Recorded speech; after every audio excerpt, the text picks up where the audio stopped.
Ça fait 2 mois que je suis arrivé. Honnêtement, ça va très vite. Tu te rends compte au final que la puissance de cet endroit, c'est le network. Énormément de contenu nul sur le business SMMA qui disent des choses pas forcément vraies.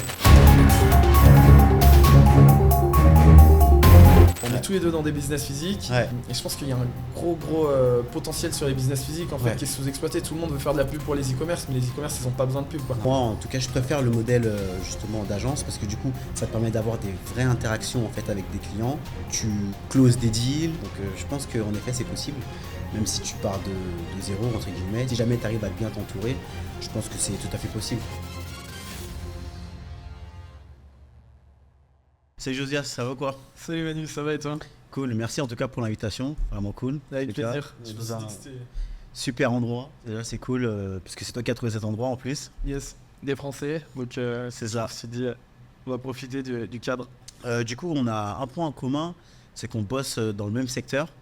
Et je pense que, comme toi aussi, tu as eu l'idée que ce serait intéressant qu'on partage un peu nos expériences et que surtout on partage aussi avec les autres, ceux qui veulent se lancer, ceux qui sont aussi dans le secteur. Je pense que ça serait intéressant. Après, je sais pas ce que t'en penses aussi. Ouais, exactement. Bah, moi, je t'ai contacté direct parce que ça fait quelques années qu'on se suit un peu. J'ai suivi ton expat à Dubaï. Je sais qu'on était à peu près dans le même secteur de l'agence de marketing au sens large. Ouais. Même si on n'a pas exactement les mêmes services. Mais du coup, ouais, c'est très cool de rencontrer des gens qui ont un bon business qui marche là-dessus. Bah, déjà, comment ça se passe tes premiers mois à Dubaï? Là, c'était le mois que t'es arrivé? Ça fait 2 mois que je suis arrivé. Honnêtement, ça va très vite. Tu te rends compte au final que la puissance de cet endroit, c'est le network.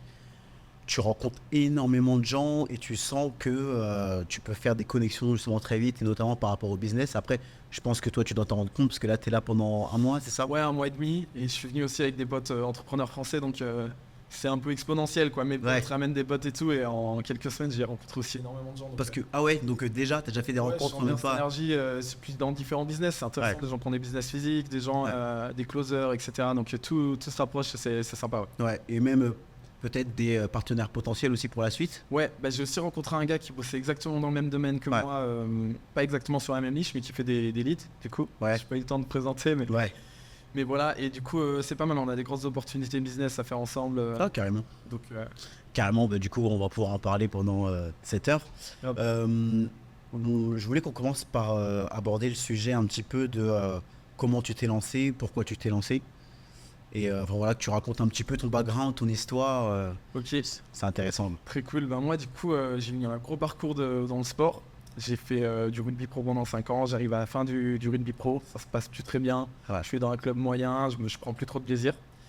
Donc là, je reprends mes études, je fais une école de commerce, mais je me retrouve pas du tout. C'était quel club et quelle école de commerce? J'ai joué 2 ans avec l'équipe de France de rugby à 7. Après, j'ai fait une année donc tu sais, l'équipe de France, les joueurs faisaient les JO, les joueurs avec lesquels j'étais dans l'équipe ont fait les JO 2016, les JO 2020, donc hyper grosse ambition pour moi. Au final, ça tourne mal pour moi, j'étais pas assez performant et tout, je quitte l'équipe. Donc après 2 années sensationnelles, et j'ai essayé de retrouver un truc qui me donnait ce frisson, donc je me suis dit, par les études, je vais essayer d'être excellent là-dedans. Je me suis vite rendu compte que ça me menait pas où je voulais. Du coup, je me suis lancé à fond dans le drop. À un moment, j'ai vu quelques vidéos, mais comme tout le monde, beaucoup de gens qui commencent le business comme ça. C'était pas mal, mais pas. J'étais loin des chiffres qu'on voit sur internet et tout. Mais par contre, j'ai fait que du Facebook Ads pendant 2 ans et je suis devenu plutôt pas mal à ça. D'ailleurs, petite parenthèse, je crois même qu'on s'est rencontrés au SWOS. Au SWOS, un événement sur Paris. C'est super longtemps. Il y a plus. Dans le SWOS, c'était très cool. On s'est rencontrés là-bas et je sais pas si on a eu l'occasion de se revoir depuis. On s'était pas revu depuis. On s'est juste gardé sur les réseaux et puis du coup. Et du coup, après le dropshipping, je me mets en freelance. Je fais on me propose un boss dans une boîte qui fait de la gestion de la génération de leads. Je découvre la génération de leads, c'est exactement la même chose que le e-commerce, les mêmes compétences de média buyer, donner beaucoup plus de budget et tout. Donc ça me plaît grave. Je gère des campagnes pour des groupes du CAC 40, je gère 300K par mois de budget ads. Et sauf qu'au bout de 8 mois, je me rends compte que rester dans une agence, c'est pas fait pour moi. Donc je me lance de mon côté sur une niche très précise de génération de leads. Et je fais ça à fond depuis 2 ans maintenant. Donc là, je suis en train de structurer l'agence, recruter des gens et je m'éclate. D'accord. C'est intéressant. Et pourquoi le modèle agence, on va dire classique, Pourquoi c'était pas pour toi selon toi? Qu'est-ce qui t'a vraiment déplu entre guillemets? En fait, le problème dans les grosses agences comme ça, je trouve, c'est que au début, il y a beaucoup de compétences. Souvent, quand on monte une agence, les founders et tout sont très chauds. Ouais. Et après, en fait, plus tu grandis l'agence, plus tu recrutes des stagiaires, des alternants et tout, et le niveau général baisse. Et j'étais pas entouré. Enfin, on était dans une boîte de 50 personnes, c'était plus hyper stimulant. Une agence de 50 personnes, donc t'es plus dans le même esprit de pirate de compétition que quand t'es 4 ou 5 dans une boîte et que tu veux renverser un marché, quoi. Donc c'était cool, mais c'était plus après de la politique, de la gestion de relations clients et tout, et moi je suis moins là-dedans, je suis vraiment à fond orienté performance, donc je me suis lancé tout seul, et aussi il y a un aspect financier qui est pas négligeable, quoi. C'est que Quand tu commences à générer ton argent tout seul, Ouais, ça fait une grosse différence, quoi. ouais, les premiers mois tu te dis bon, c'est à peu près pareil, et puis après ça explose enfin moi de mon côté c'est monté assez rapidement, donc enfin tu comprends pourquoi t'as fait ça, quoi. Je pense que c'est la même chose. Ouais, c'est ça. Mais t'as un peu le même parcours, il me semble, d'agent. T'as bossé dans une agence aussi, c'est ça? Alors non, moi j'étais de l'autre côté. Moi j'étais côté annonceur. Ouais. Donc en fait, pour t'expliquer un peu mon parcours, moi à la base des bases, il y a encore 6 ans, 6-7 ans de ça, j'étais danseur. Incroyable. C'est ça. Ok. J'étais danseur et en fait, en parallèle de mon activité professionnelle, j'ai toujours suivi mes études jusqu'au master en fait, où j'ai fait une école de marketing digital, enfin une école de commerce. Et juste après ça, j'ai intégré un grand groupe. Ok. Et donc du coup, j'étais côté annonceur. Et moi, justement, la partie que tu abordes dans le sens où tu as beaucoup de turnover, tu as beaucoup de stagiaires, etc., moi, je l'ai vécu en tant que client, en fait. Ouais. Du coup, en fait, on va dire, tout ce qui est les media buyers, etc., c'était toujours à chaque fois des stagiaires, des alternants qu'on nous envoyait. Et donc voilà, donc en fait, moi, j'ai suivi ça. Donc j'étais dans un grand groupe. Et ce qui m'a fait basculer, c'est l'e-commerce. Ouais, du coup, donc là, point commun encore. Ouais. En fait, moi, c'était pendant le Covid. J'avais un ami, lui, qui avait une boutique de sneakers à Londres. Ok. Sauf que pendant le Covid, il a dû fermer sa boutique. Et vu qu'il savait que j'étais dans le digital, il m'a appelé, il m'a dit écoute Manu, est-ce qu'on peut faire quelque chose ensemble? Enfin voilà, j'aimerais quand même continuer à vendre mes paires. Donc on a mis, si tu veux, la boutique en place et on a carrément en fait surpassé les ventes de ce qu'il faisait même en physique. Donc du coup, je me suis dit ok, il y a un truc à faire. Et au fil du temps, pendant que j'étais en entreprise, je recevais souvent des appels, tiens Manu, tu peux m'aider à faire ci, tu peux m'aider à faire ça. Et au bout d'un moment, j'ai tout simplement pris la décision, pourquoi je le ferais pas, mais à 100%, tu vois. Ok. Et de là est venue en fait l'idée, ça a commencé par les gens autour de moi, et puis après au bouche à oreille, etc. En fait, depuis le début, j'ai jamais fait énormément de prospection, ça s'est toujours fait bouche à oreille. Et maintenant, l'objectif, ça va être de scaler tout ça et d'avoir des vraies stratégies en termes d'acquisition. Ouais, ok, je comprends. C'est marrant, moi aussi, tout le début de l'agence s'est fait par le bouche à oreille, le réseau peu à peu. Ouais. Un peu de prospection au départ, mais c'est marrant parce qu'il y a un effet popcorn. Je trouve. Ouais. Au début, tu galères à trouver un client et tout. Puis au début, tu n'oses jamais trop prospecter et tout. Donc tu as un gars et puis tu fais du bon taf, il parle à d'autres personnes et c'est assez sympa quand Et c'est comme ça que ça se fait, du coup. Ouais. D'accord. Ouais. Et du coup, par rapport au rugby, t'en fais plus du tout. Enfin, toi, c'est. Je joue encore. Moi, j'aime bien ce lifestyle en fait. Je suis pas extrémiste enfin, je fais des choses à fond. Ouais. J'aime bien rester diversifié dans plein de domaines différents. Et donc je fais encore du rugby. Là, je vais faire le tournoi à Dubaï début décembre. Il y a un méga tournoi international avec des équipes qui viennent de partout. Donc tu vois, là, je fais un mois de taf, une semaine de rugby et souvent c'est un peu le rythme que j'ai. Ouais. Je m'entraîne à la salle et puis je m'entraîne quand je peux, mais j'ai pas un club borné où je dois venir m'entraîner 3 fois par semaine. D'accord, ça Je marche. trouve un peu cet équilibre. Puis j'ai vu que tu avais du monde avec toi dans ton équipe ou comment ça se passe pour l'agence? Ouais, en gros, pendant 1 an et demi, là, j'ai bossé plutôt avec des freelances. Je trouvais assez régulier, mais avec qui je bosse sur Internet. Et là, je recrute donc 2 personnes qui vont bosser un peu plus de manière plus stable. Ouais. Je pense que c'est important au bout d'un moment pour structurer le business. On est au même point. Toi, jusqu'à maintenant, comment ça se passe du coup Alors jusqu'à maintenant, c'était et c'est même uniquement en fait des freelances. Ok, ouais. Et donc la seule personne avec qui je bosse qui fait complètement partie de la boîte, c'est ma copine. Du coup, qui elle s'occupe en fait du social media. Mais on va en revenir justement quand j'ai parlé plus précisément de mon agence. Mais ouais, en fait, je me suis rendu compte qu'il y avait beaucoup de demandes qui étaient parallèles en fait à mon activité. Et en fait, au final, je me suis dit pourquoi ne pas élargir tout simplement et pouvoir garder au long terme en fait les clients et éviter le churn en fait, éviter que les clients en fait partent au final. Voilà, mais c'était intéressant. Mais du coup, moi, je voulais savoir, c'était quoi toi tes difficultés au début? Au départ, Ouais, moi au départ, la vraie difficulté, c'est parce que je pense que j'avais vraiment des compétences sur le côté technique, ouais, mais je manquais de compétences sur le côté commercial et comment tu construis ton offre, comment tu sélectionnes tes clients. Ouais. Et j'étais un peu trop, enfin, j'étais hyper enthousiaste à l'idée de me lancer Ouais. solo. Ouais. Du coup, je disais oui à tout le monde. Ouais. J'ai perdu énormément de temps là-dessus en choisissant des mauvais clients, des projets qui étaient hors de mon spectre. Ouais. Et donc à chaque fois, moi j'adore apprendre des trucs, découvrir et tout. Donc tu repars à zéro, tu comprends son business, tu changes tous tes supports marketing et tout. Ouais. Et ça m'a fait perdre du temps. Et donc maintenant, là, depuis un an, depuis 11 mois, je suis focus sur une niche, une offre, un pricing et j'envoie à fond comme ça. Ok. Et je taffe 10 fois moins, quoi. Enfin, pour une unité de travail, j'ai un retour sur investissement x10, quoi. D'accord. D'avoir réussi à canaliser, comprendre qui était ma cible de clients, ça m'a bien aidé. C'était ma grosse difficulté. D'accord. Ok. Et toi, c'était quoi ta plus grosse difficulté du coup Plus grosse difficulté, je dirais en effet que c'était par rapport justement à mes clients où j'avais un problème de pricing. C'est que forcément, quand tu te lances tout seul au début, pour pricer, on va dire, high ticket, tu as beaucoup plus de difficultés, surtout au début, parce que tu te dis, bon, tu as envie d'avoir le client, tu as envie de le garder, etc. Et justement, arriver à un point où tu te dis, non, au final, ce que je fais, ça vaut tant. Et au pire, si j'ai pas ce client, fine, je ne l'aurai pas, mais au moins, je peux me concentrer sur les clients que je peux avoir. Et c'est game changer au final sur l'activité. Mais ouais, ça a été ça au début. On va dire que c'était le pricing. J'arrivais pas vraiment à me positionner, me dire, tiens, comment ça se passe, tu vois. Voilà. Quand tu te lances solo, je trouve que tu as vite tendance à avoir un manque de légitimité. Ouais. Et du coup, même si tu as les compétences, tu sous-prices ton service parce que tu te dis, mais est-ce que je suis vraiment une boîte? Est-ce que je suis pas...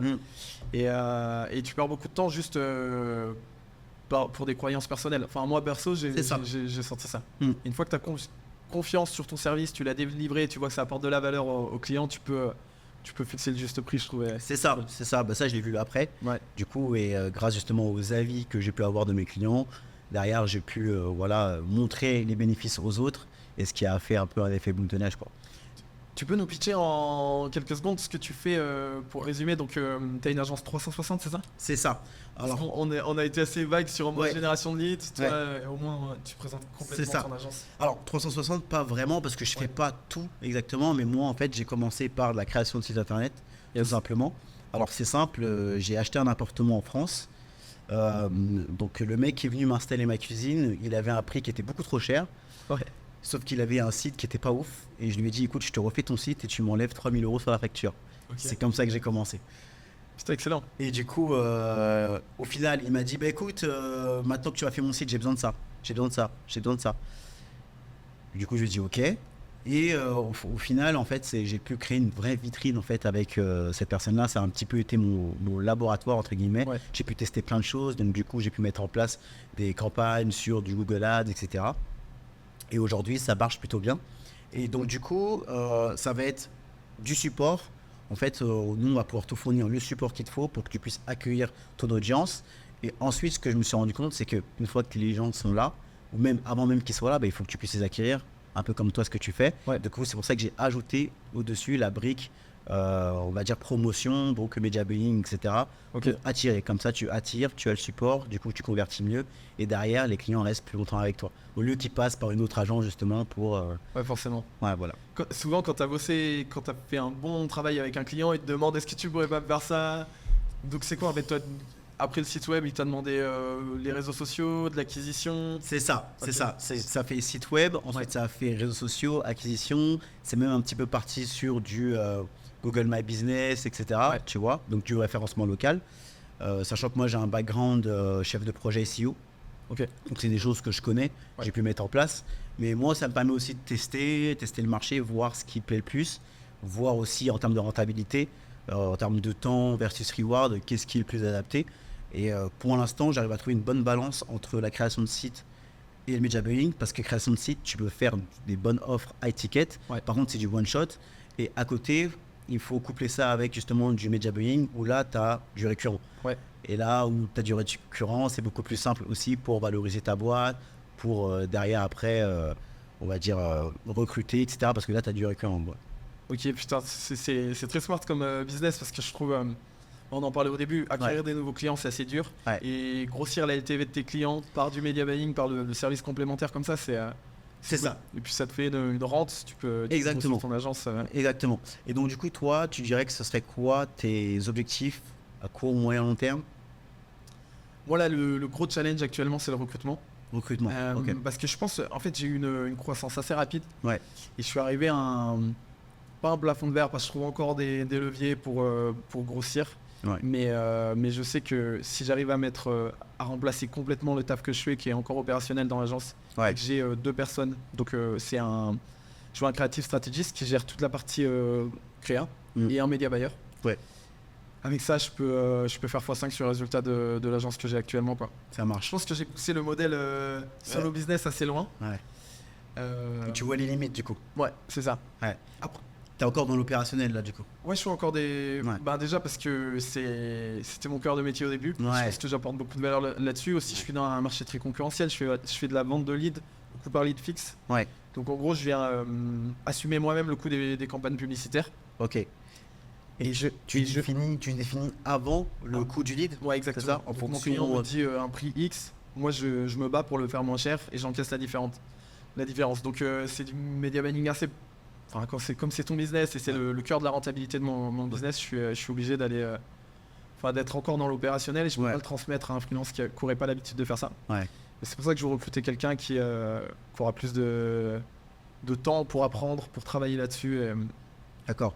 et grossir. Donc ouais, le gros challenge c'est ça. Après les objectifs à moyen terme, là j'ai un gros objectif au mois de janvier. Justement là je prends cette fin de Q4 pour structurer. Ouais. Avec les équipes, j'ai une shortlist de candidats, donc normalement ça va être réglé d'ici fin novembre.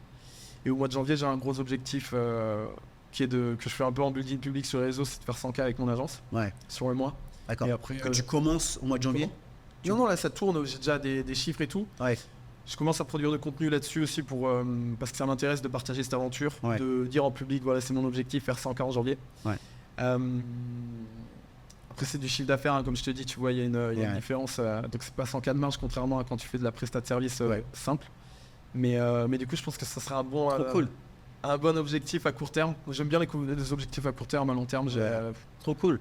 Et l'objectif derrière le building public?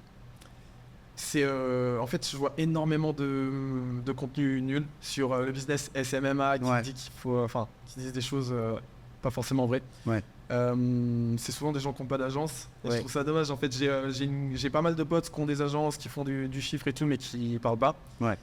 Comme toi, si tu t'es lancé dans le contenu, tu pourras nous dire pourquoi tu produis ce contenu. Mais donc d'un côté, il y a des gérants d'agences qui gagnent de l'argent et qui communiquent pas là-dessus. Ouais. D'un autre côté, il y a des formateurs qui n'ont pas d'agence et qui font plein de contenu. Comment j'ai fait 36 000 euros en 15 jours. Ouais.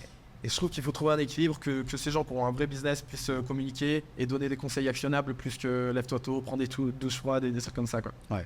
Donc c'est un peu l'objectif. Et puis aussi, moi, ça me fait kiffer. Je suis redevable vis-à-vis de l'audience de le faire. Trop cool. Et toi, quels sont tes objectifs du coup? Alors mon objectif, ça va être assez simple, ça va être de scaler en effet l'agence, de passer sur des personnes qui vont être, on va dire, en physique avec moi, que je pourrais recruter. Du coup, arrêter un petit peu ce modèle de freelance, même si ça marche très bien. Mais derrière, moi, j'aimerais aussi assurer, on va dire, une qualité constante, parce que forcément, quand tu as un media buyer qui est hyper chaud, qui est déjà pris, en fait, en termes déjà de clientèle, après, ça va être compliqué. Et vu que moi, j'aime bien aussi avoir un standard en termes de qualité, j'aimerais bien justement avoir les personnes avec moi pour être sûr que le rendu soit 100% optimal. Donc l'idée c'est ça, donc scaler l'agence au maximum. Et comme tu le disais juste avant, c'est que là justement j'ai commencé à faire du contenu. Donc là je vais commencer à faire des shorts, des TikTok, etc. Donc j'ai lancé ma chaîne YouTube où je raconte forcément mon histoire. Et l'idée est de construire aussi une personal brand. Parce que forcément quand tu attires l'attention aussi avec une image, tu as beaucoup plus de facilité derrière à commercialiser ton service, à commercialiser ton produit, ton offre. Et puis tu te rapproches aussi des personnes qui peuvent être intéressées par ton secteur, tout ça. Et c'est des choses aussi qui m'intéressent. Donc voilà, essayer de construire justement un personal brand et voir justement où est-ce que ça peut mener. Parce que, comme tu disais, moi aussi, ça me fait kiffer Ouais. de voir justement les retours positifs. Parce que tu vois tout de suite, dès que tu fais du contenu, et bah voilà, ça attire des gens. Et puis, ça peut mener à des rencontres, ça peut mener à des partenariats, ça peut mener à plein de choses. Et donc voilà. Et donc, je profite du coup de cette venue à Dubaï pour mettre en place toute cette machine, entre guillemets, quoi.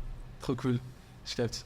Ce qui est sympa aussi quand tu commences à produire du contenu, je trouve que Ouais. c'est que ça te rapproche de gens qui sont vraiment intéressés par ton business, quoi.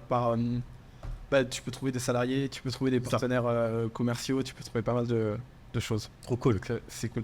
Et du coup, je te propose qu'on passe sur la partie nos agences plus particulièrement. Ouais. Donc, comme tu l'as dit, toi, tu as une offre, un avatar client que tu as pricé.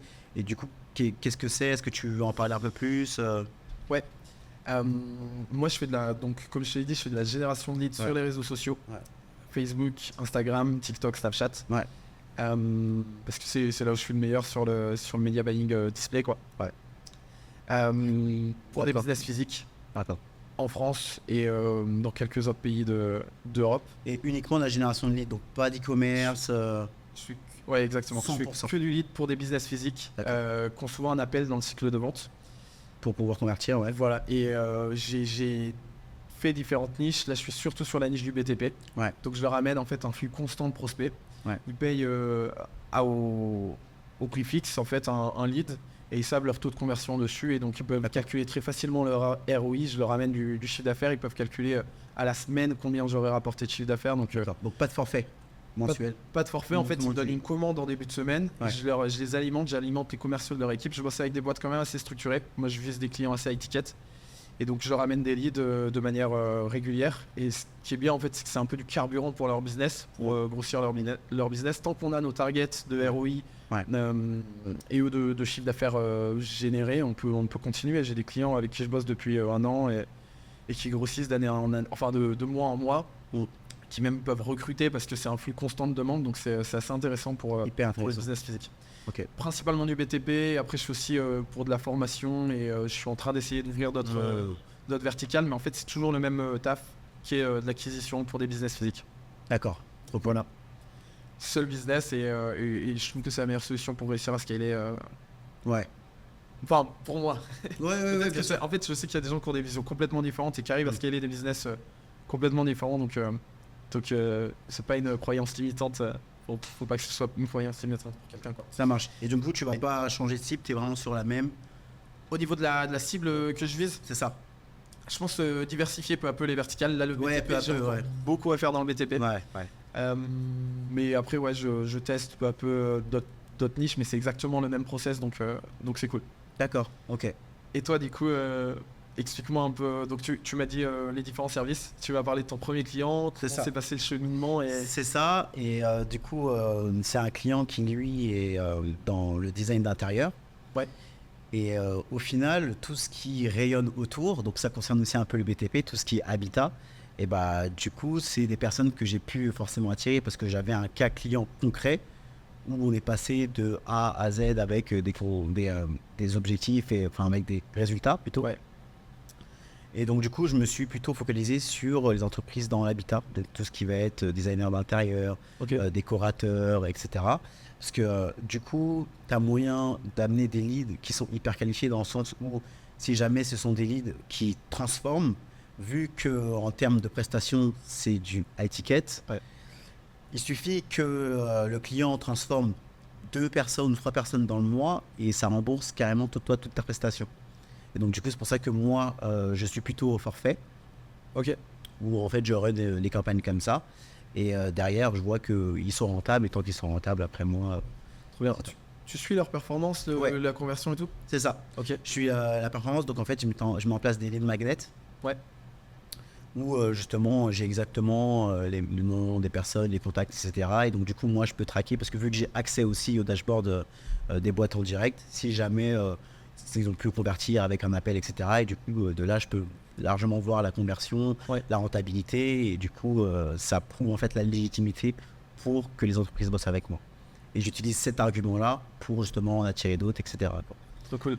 Donc, Je trouve que c'est vraiment ce qui est sympa dans la génération de leads et le media buying pour des business physiques, c'est que tu leur ramènes un ROI déjà de ouf parce que c'est du high ticket. Ouais. Et en plus, tu peux leur montrer les résultats. C'est ça. Et ça t'arrive des fois qu'il y ait des clients qui soient pas contents des résultats et qui ont des problèmes sur les leads? Bien sûr. Alors, pas forcément des problèmes sur les leads, mais tu sais, parfois quand tu bosses avec certains clients, ils ont une attente qui est immédiate. Ouais. C'est qu'ils attendent des résultats tout de suite. Sauf que si en partant déjà du principe que déjà toute ta structure elle n'est pas forcément bonne, si par exemple tu as un site qui n'est pas forcément voué à convertir, ou même tu dois le voir aussi dans le BTP, des fois il y a des sites qui sont un peu vieillissants, etc. Tu vois. En fait c'est toute une image à voir, et si la picture justement elle n'est pas, on va dire, correcte dans l'ensemble, ça va être compliqué justement de convertir. Donc ça, il faut qu'ils puissent l'entendre aussi, et il faut qu'ils puissent aussi se dire, bon bah tiens, prendre un recul et se dire, bon bah peut-être que je peux mettre des choses en place avant d'avoir des résultats. Donc ça, c'est vrai que c'est un vrai challenge, mais dans l'ensemble, ça a plutôt bien marché, surtout que moi je commence à peine dans le media buying. Moi j'étais plus sur la création de sites web, et là je vois que les clients commencent à avoir des résultats, donc forcément pour moi c'est vraiment top quoi. Ok, trop puissant. Tu prices comment du coup ton service? Tu peux le dire? Oui, bien sûr, Okay. bien sûr, bien sûr. Du coup, moi, pour le service, en tant qu'apporteur d'affaires, on va runner les campagnes et justement, pour permettre aux clients d'avoir justement un flux continu de clients, on va être à du 1200 voire 1300 euros par mois. Et pour des formules plus high ticket, on va être autour des 1800 1900 euros par mois. Okay. Sachant que j'ai une nouvelle verticale qui s'ouvre, et là c'est vraiment un peu par hasard, c'est que je travaille aussi avec des entreprises dans la santé. Okay. Tout ce qui va être centre de santé, etc., pour générer des rendez-vous, tout ça. Enfin, ça c'est vraiment fait par hasard. C'est encadré comme business, ça, non, au niveau de publicité? C'est ça, au niveau des publicités, tu peux pas en faire. Ouais. Mais du coup, tu peux faire de l'optimisation un petit peu détournée, sans faire de l'AD. Donc avec du contenu organique, justement une stratégie sur les réseaux sociaux, une stratégie pour le site internet, pour qu'il soit plus visible sur Google Maps, etc. Mais voilà, c'est intéressant, c'est un challenge voilà, en plus. Mais ça s'est fait un peu naturellement, quoi. Donc je me dis que si j'ai réussi à aider des centres médicaux à avoir plus de rendez-vous, je me dis forcément que je pourrais en aider d'autres, tu vois. Et c'est un peu comme ça que je fonctionne. J'avais une autre question. Ouais. Comment toi, tu trouves tes clients? Et ben, du coup, on en a parlé un tout petit peu. Il y a la partie, je vais dire inbound en fait, qui regroupe le bouche à oreille, mon référencement sur les plateformes. Juste, il y a des gens qui arrivent sur LinkedIn, le contenu que je produis, parce que même si je le fais pas de manière régulière, j'ai produit quelques pièces de contenu. Et en plus de ça, je suis référencé sur certaines plateformes. Malte, ça en rapporte des fois des leads. La plupart, 90% sont pas intéressants, mais des fois je vois une demande qui est cool et j'y réponds. Par hasard, ça tombe, c'est dans mon secteur, dans la niche, donc ça c'est une méthode que j'utilise. Disons que c'est 40% des opportunités que j'ai. Au début, je faisais beaucoup de cold emailing, cold zoning, enfin beaucoup moins que ce qu'on recommande dans les formations. Mais j'essaie de faire de la qualité, cibler un business, je suis sûr de pouvoir amener des résultats. Ouais. Et j'attaquais par plusieurs points, emailing, LinkedIn, je trouve le numéro de la secrétaire ou d'un autre gars qui bosse dans la boîte, j'essaie de me faire recommander et trouver un point d'attache. Et donc voilà, j'ai beaucoup bossé comme ça au début, et puis maintenant ça tourne assez vite. Je structure l'agence, et puis on va à partir de janvier, normalement, on va repartir à la chasse aux clients. D'accord, et t'as des closers ou pas? Non, je suis tout seul, ouais. Tout seul, ouais. Pareil. En fait, on est à peu près au même point. Bon, après, c'est... Moi, ça me surprend aussi parce que tu m'avais beaucoup parlé de l'aspect site internet, et on est. Je trouve que c'est un peu un plébiscite sur le marché, c'est qu'on est tous les deux dans des business physiques. Ouais. Et je pense qu'il y a un gros potentiel sur les business physiques en fait, qui est sous-exploité. Tout le monde veut faire de la pub pour les e-commerce, mais les e-commerce, ils n'ont pas besoin de pub, quoi. Non, ça perd, ils sont chauds. C'est ça. Et tu te rends compte qu'au final, même les business physiques, ils n'ont pas vraiment en fait de choix déjà en termes de création, et déjà même comment ils vont faire pour se documenter, pour justement avoir ce dont ils ont besoin. Ouais. Et tu te rends compte qu'il y a un gros potentiel en fait sur ce marché-là qui est pour moi encore sous-exploité. Mais pour moi, il est inexploité même. Ouais, c'est ça. C'est des boîtes qui font. Moi, je bosse avec des. Enfin, dans le bâtiment, tu dois les connaître, ces boîtes. Elles font 3, 4, 5 millions. Et ils notent ils reçoivent un coup de téléphone. Ouais, là, ils notent sur une feuille. C'est ça. Tu leur mets en place un bon site web qui convertit, de quoi transformer leur lead. Et tu leur expliques ce que c'est un CRM ou même un Google Sheet bien tenu. Ils explosent le résultat. Ouais. Et en fait, leur apporter de la structure, je pense qu'il y a des choses qui peuvent être facilement mises en place, tu vois. Et c'est pour ça même que dans mes objectifs, même à long terme, j'avais aussi l'idée de créer des SaaS pour des niches en particulier. Parce que je le vois, en fait, c'est vrai qu'en termes d'organisation, comme tu le disais, il y a des choses qui notent encore au papier, quoi. Tu vois. Donc, je pense qu'il y a beaucoup de choses qui sont à faire sur les business locaux. Pour moi, c'est sous-exploité. Ça me fait penser à une question justement. Tu parles de SaaS avec l'IA là depuis un an, on n'entend que parler de l'IA. Est-ce que tu t'en sers dans ton business? Est-ce que tu peux l'appliquer à tes clients? Comment tu vois ton agence par rapport à l'IA? Très intéressant. Alors, en termes de contenu, déjà, je peux l'utiliser parce que déjà pour la création de sites web. L'IA, ce que ça a changé, c'est que maintenant, quand j'ai besoin d'images, on va dire contextuelles, je peux les générer. Donc ça, c'est top. Par exemple, si le client il te dit, bah écoute, moi, j'ai pas de photo qui met en avant telle ou telle chose, bah écoute, je peux la générer. Donc ça a changé. Ou même par rapport au texte, tu vois, avant, je me renseignais un petit peu à droite à gauche sur Google, comment faire ci, comment faire ça, tu vois, pour avoir du contenu aussi pour les clients. Et maintenant, ça a tout changé par rapport à ça. Et donc voilà, et j'ai vu aussi qu'il y avait certains outils IA qui permettaient notamment de pouvoir closer avec la voix, etc. Donc c'est des choses qui m'intéressent. Donc pour l'instant, je ne mets pas en place, mais je suis en oreille très très active sur ce qui se passe parce que je sens que, en effet, si tu te laisses dépasser par le truc, tu vas être en retard, quoi, tu vois. Donc, et toi, comment ça se passe? C'est sûr. Bah, déjà, je te rejoins complètement. C'est un gain de productivité en interne dans l'agence, c'est incroyable. Moi, je m'en sers beaucoup en fait pour toute la stratégie créative. Donc, en fait, je lui dis les arguments qui marchent bien. Des fois, je lui donne des fichiers Excel avec toutes mes stats, toutes mes pubs. Avec les ads copy et tout, et ça essaye de trouver des patterns dans ce qui marche le mieux en fonction des stats et tout, donc ça c'est assez kiffant, surtout avec la nouvelle, là il y a une mise à jour de ChatGPT depuis un petit mois avec les différents GPT, donc l'outil data analysis là qui permet de traiter ça. Terrible. J'ai lancé cette semaine, c'est neuf. Ah ouais. Et franchement c'est spectaculaire, donc j'ai mis mon fichier d'ads, en fait je fais un export CSV de mes ads avec toutes les stats, les ads copy et tout, et je lui dis bah identifie les ads copy qui marchent le mieux, quel est le schéma qui revient et tout. Ça, c'est encore expérimental. Je peux pas te dire les résultats que ça a donné sur mes campagnes, mais en tout cas, j'étais bluffé par l'exercice.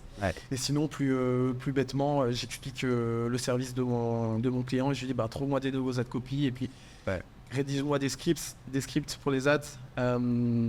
J'essaie de beaucoup de le faire travailler en question-réponse, creuse un peu plus cet aspect-là et tout. J'ai aussi des gros, comme je suis sur certaines niches, j'ai un gros tableau où je récapitule tous les avantages, les inconvénients, les objections des gens, etc. D'accord. Donc ça, je le donne aussi à l'IA pour que ça me fasse des scripts et tout. Donc c'est assez kiffant. Full ChatGPT ou c'est ChatGPT à fond. Je n'utilise pas pour les images par contre. Midjourney. Ouais, non, Créa, ça marche pas trop. Créa, Dalis. Je pense que ça peut marcher dans certains secteurs. Typiquement pour un produit, tu peux faire des images de dingue et tout. Moi, j'ai pas encore réussi à craquer le truc. Et t'arrives à avoir des contenus de tes clients pour les mettre en avant pour tes créatives? Moi, je bosse à 80% avec mon contenu. Ah ouais, d'accord. Soit je vais tourner chez les clients moi-même, soit je vais produire par des acteurs. Typiquement, comme j'ai que certaines niches du BTP, des fois je loue une maison et on fait tout dans la maison avec les acteurs. En fait, le problème de cette niche en fait, des business physiques, c'est qu'ils sont... tu leur demandes une vidéo, t'en as pour un mois qui te la mettent sur le drive, quoi.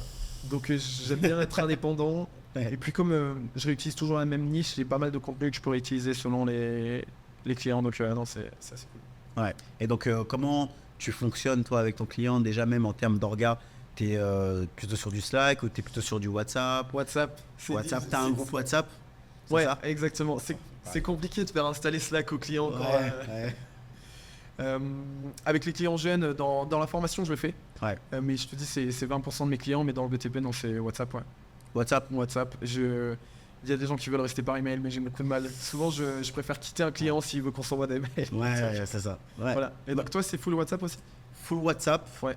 Donc ça va maintenant, WhatsApp, c'est assez démocratisé. Donc, parce que moi, j'ai à peu près tous les âges. Alors, j'ai pas trop de jeunes, mais ils sont tous sur WhatsApp. Hein, donc, sur ça, il n'y a pas de souci. Puis, j'arrive à facilement communiquer avec eux.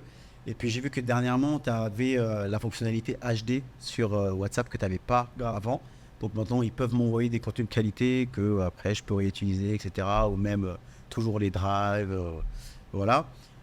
Ensuite, pour les vidéos, moi, je fais intervenir un vidéaste qui est en France, directement chez les clients.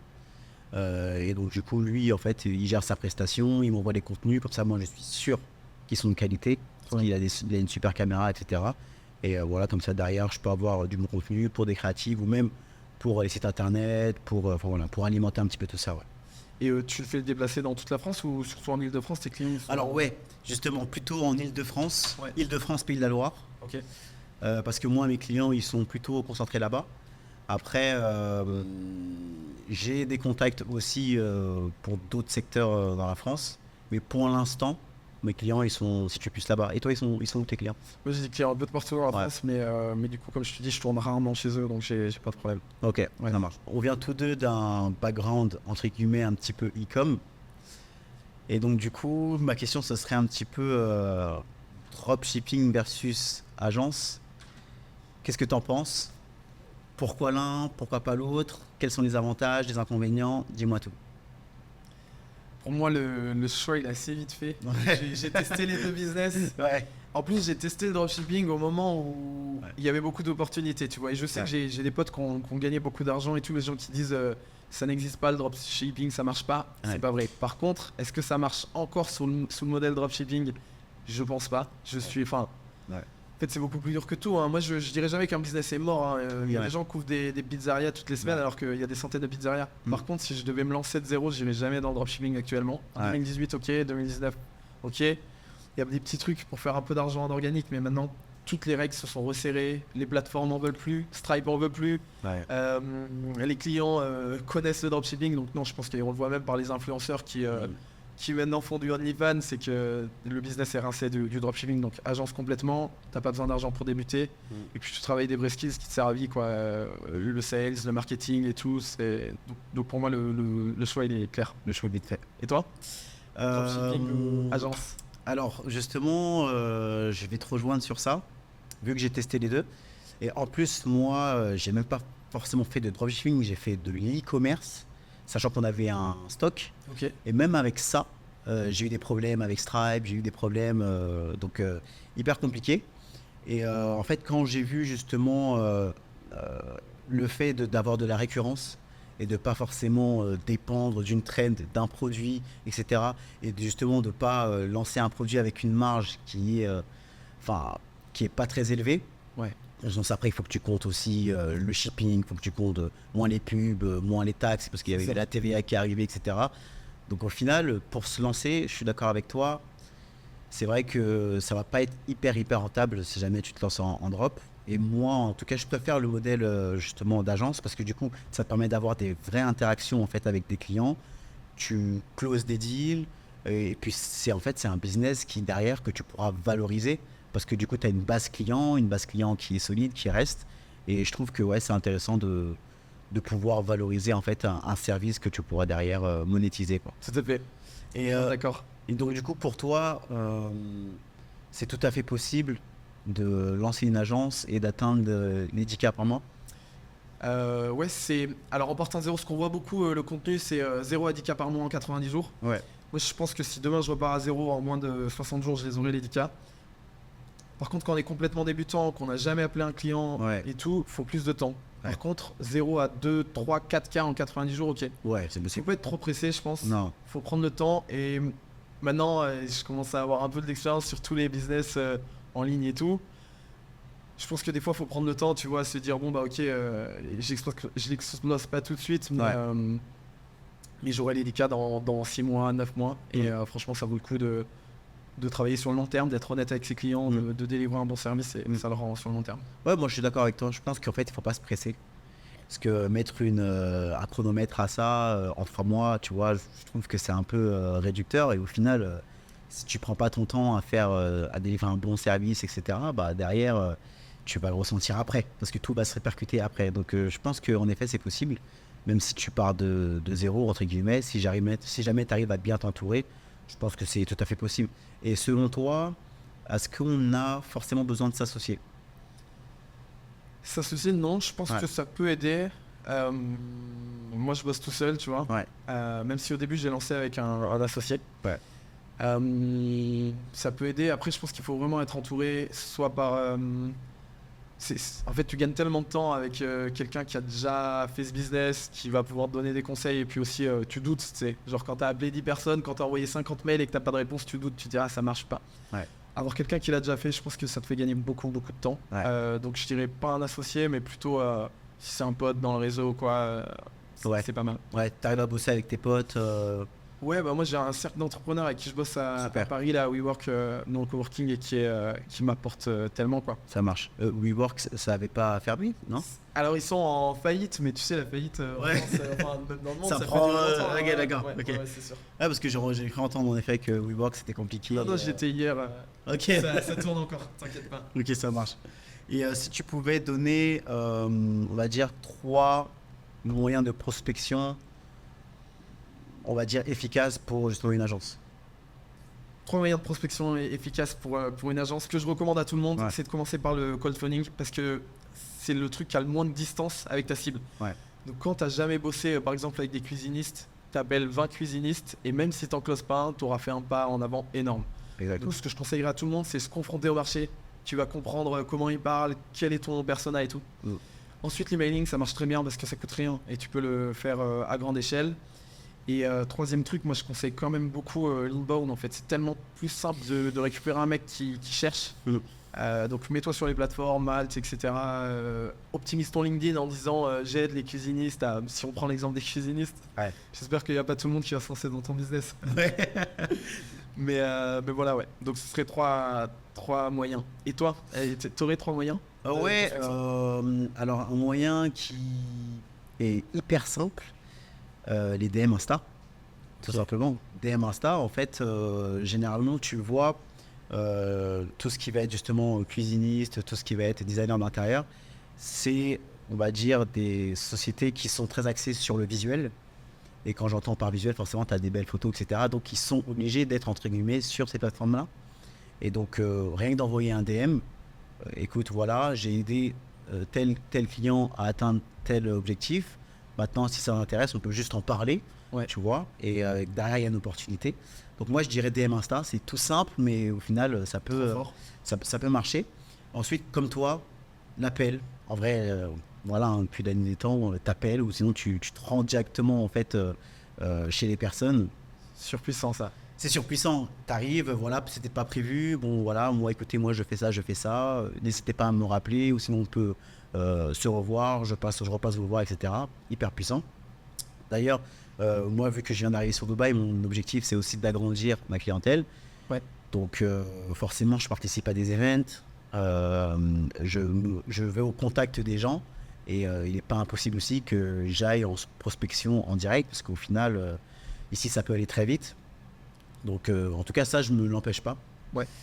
Et ensuite, en troisième, je dirais l'outbound, en fait. L'inbound, pardon.